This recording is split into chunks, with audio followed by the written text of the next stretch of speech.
perform experiments on unsuspecting patients using psychedelic drugs, sensory deprivation, electroshock treatment, and more.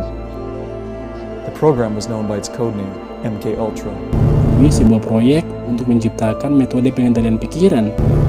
Sidney Gottlieb yang dikenal di laboratorium sebagai Black Witch, sebelum kemudian memasukkan informasi baru ke otak subjeknya. Dalam catatan,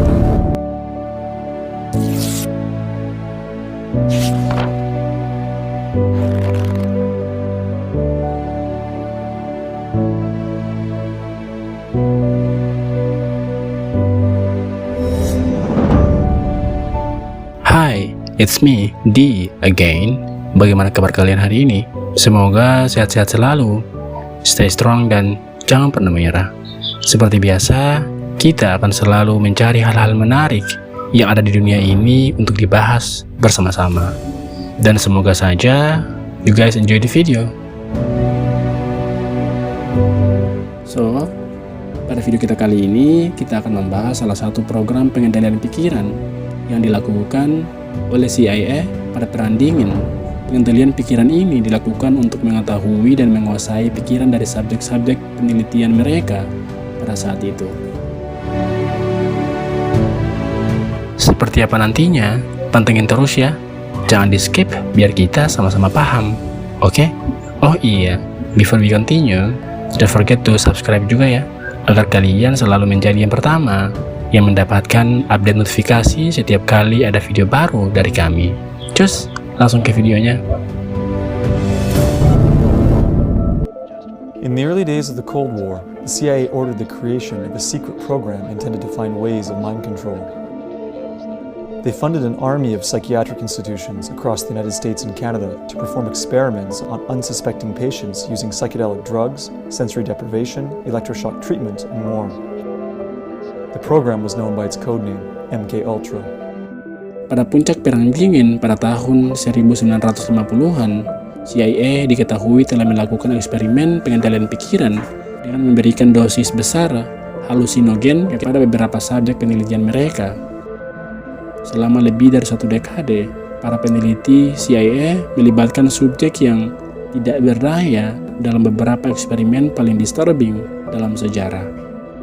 Eksperimen ini dilakukan dengan keyakinan bahwa Uni Soviet sudah berhasil mengembangkan metode mind control, yang kemudian hal ini membuat CIA berusaha untuk menirunya.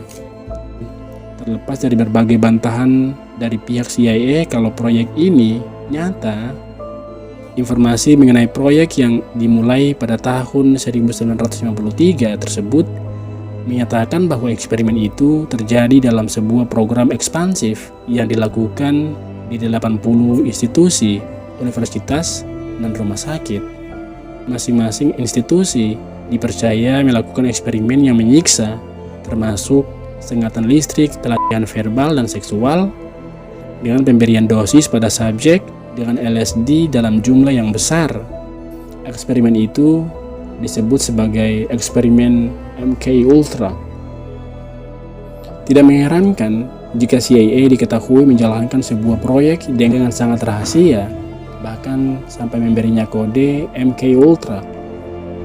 Pasca akhir tahun 1970-an, bantahan yang dilakukan oleh petinggi CIA atas keberadaan proyek tersebut menyulut sebuah investigasi besar-besaran oleh pemerintah yang menjabat. Setiap dokumen yang bersangkutan dengan proyek rahasia dicari, dipulihkan dan dirangkai kembali agar dapat dijadikan bukti. Hasilnya, sekitar 20.000 dokumen yang berkaitan dengan proyek MK Ultra ditemukan dan menjadi bukti bahwa proyek pengendalian pikiran memang pernah dilakukan oleh CIA. Sampai hari ini, 20.000 dokumen tersebut bisa diakses oleh publik, tapi kita tidak tahu bagaimana cara untuk mengaksesnya. Dalam dokumen-dokumen tersebut, proyek MK Ultra diketahui beroperasi di bawah sosok beralias MK Naomi dan MK Delta. Terlepas dari identitas asli kedua sosok tersebut yang tidak diketahui hingga saat ini, namun mereka berdua dipercaya sebagai sosok penanggung jawab tertinggi dalam penelitian MK Ultra. Ketika Perang Dingin memasuki era puncaknya pada awal tahun 1950-an, komunitas intelijen Amerika semakin tertekan dengan kemajuan teknologi Uni Soviet yang terus berkembang pada saat itu. Pemerintah Amerika Serikat khawatir khususnya bahwa mereka sudah tertinggal di belakang Uni Soviet dalam hal teknik interogasi terbaru. Laporan selama Perang Korea yang kemudian terbukti salah menunjukkan bahwa pasukan Korea Utara dan Uni Soviet telah mengembangkan kemampuan pengendalian pikiran, dan tentu saja Amerika Serikat merasa tidak terima apabila mereka tidak memiliki kemampuan yang sama. So, pada 13 April tahun 1953, Direktur CIA yang bernama Allen Wells Dulles menyetujui sebuah proyek untuk menciptakan metode pengendalian pikiran yang kemudian dikenal sebagai MK Ultra.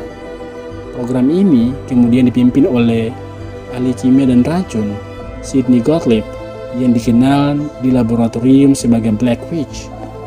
Salah satu tujuan awal Gottlieb adalah menciptakan serum kebenaran atau Truth Serum seperti di film Ant-Man 2 yang dapat digunakan kepada mata-mata Uni Soviet dan tawanan perang untuk mendapatkan informasi. Meskipun kemudian tujuan awal yang sulit dicapai tersebut mengakibatkan eksperimen berkembang ke ide-ide lain. Para peneliti percaya bahwa proses pengendalian pikiran dapat dicapai dengan mendapatkan subjek dalam keadaan mental yang sangat rapuh. Hal itu diyakini dapat dicapai dengan obat-obatan dan eksperimen fisik dan mental yang mendukung pada kekerasan.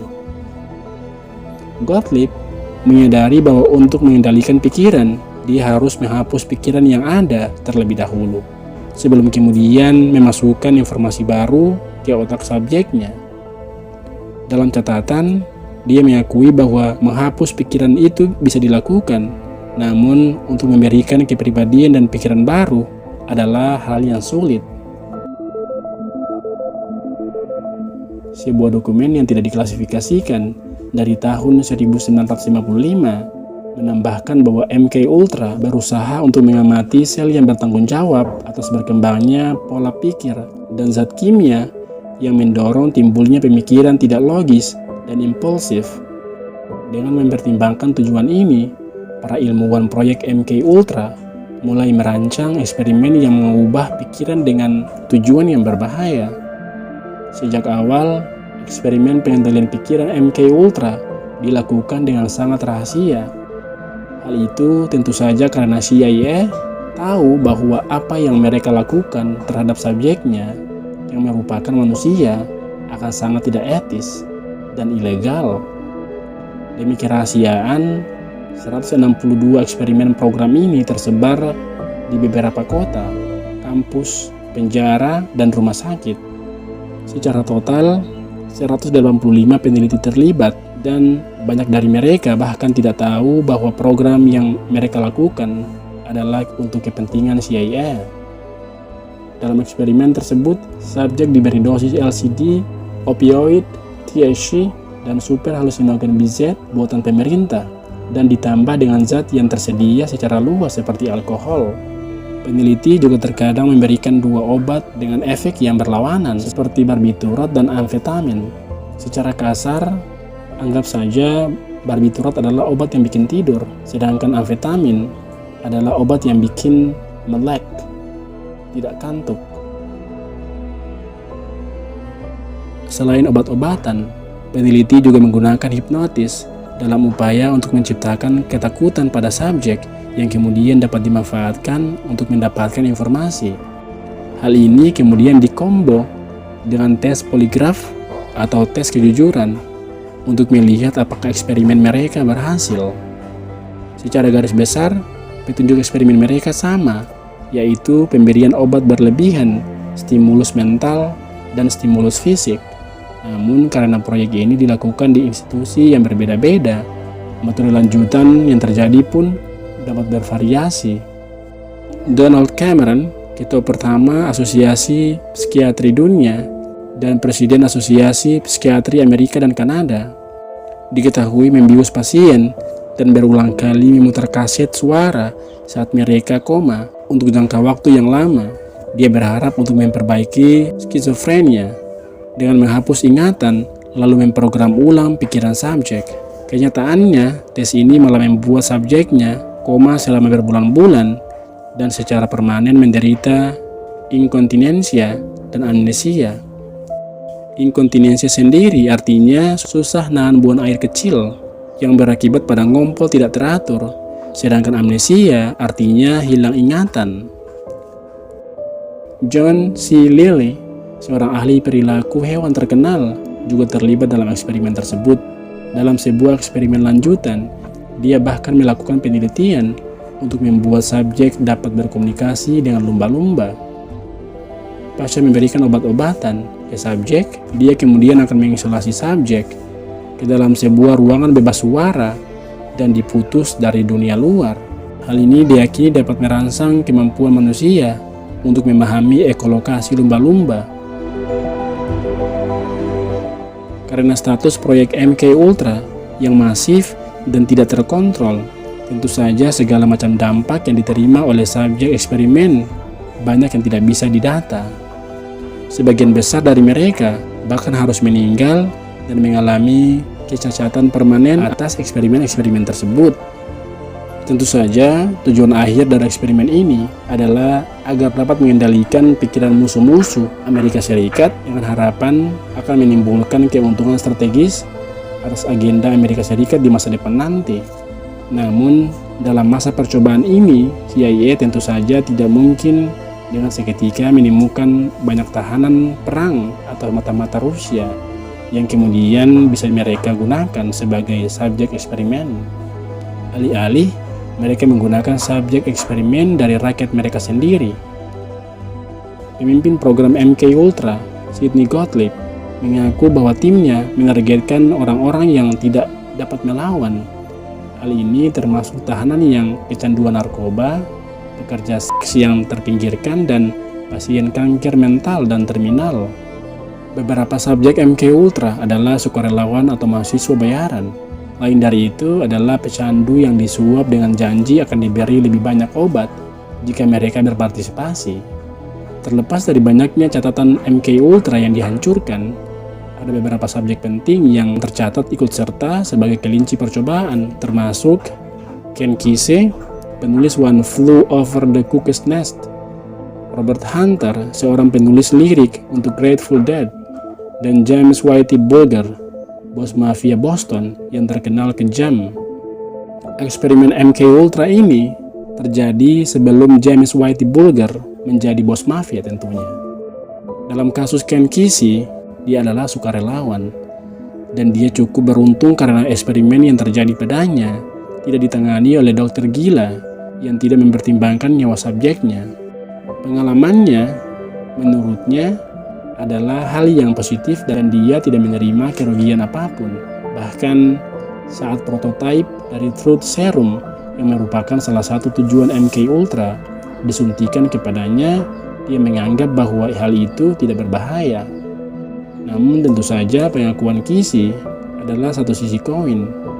Di sisi koin yang lain, apa yang terjadi adalah hal yang jauh lebih mengerikan. Tak terhitung jumlah subjek MK Ultra yang menjadi sasaran pelecehan mengerikan atas nama sains. Dalam satu percobaan, seorang pasien gangguan jiwa di Kentucky diberi dosis LSD setiap hari selama 174 hari berturut-turut. Di tempat lain, Whitey Bulger, sang bos mafia, melaporkan bahwa tatkala dia akan diberi dosis LSD, dia akan dipantau oleh dokter yang kemudian akan berulang kali mengajukan pertanyaan utama seperti, apakah kamu pernah membunuh? Dalam sebuah wawancara pasca ditangkap, James Bulger mengatakan bahwa alasannya menjadi mafia adalah karena partisipasinya dalam MK Ultra. Eksperimen berlanjut selama lebih dari 1 dekade, bahkan setelah seorang ilmuwan angkatan darat, Dr. Frank Olson, mulai menderita depresi akibat obat dan melompat keluar dari jendela lantai 13 tepat di awal proyek pada tahun 1993. Bagi mereka yang selamat, Dampak percobaan termasuk hal-hal seperti depresi, amnesia, kelumpuhan, kebingungan, disorientasi, nyeri, insomnia, dan kondisi mental seperti skizofrenia. Sebagai hasil dari percobaan, efek jangka panjang seperti ini sebagian besar tidak diobati dan tidak dilaporkan ke pihak yang berwenang. Tatkala kebenaran program ini terungkap, Amerika Serikat memang sangat kacau. Pasca investigasi yang dilakukan oleh pemerintahan sendiri terhadap CIA, banyak sekali dokumen yang menjelaskan bahwa program ini nyata dan bukanlah sebuah teori konspirasi saja. Jika diruntut di dalam catatan publik, banyak juga tuntutan yang dilayangkan kepada CIA dari orang-orang yang mengaku sebagai saudara atau kerabat dari subjek-subjek yang mengalami kegilaan atas proyek tersebut.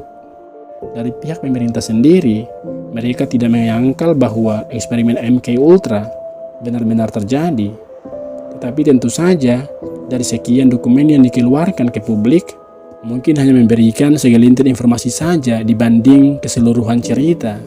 Di sisi lain, CIA bersikeras bahwa eksperimen dihentikan pada tahun 1963 dan semua eksperimen terkait sudah ditinggalkan semenjak saat itu.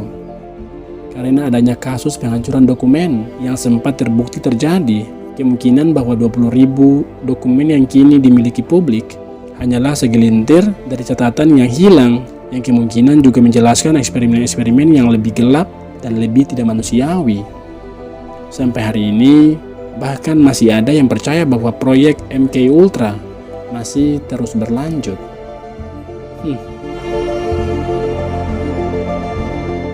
Nah, itulah akhir dari pembahasan kita kali ini.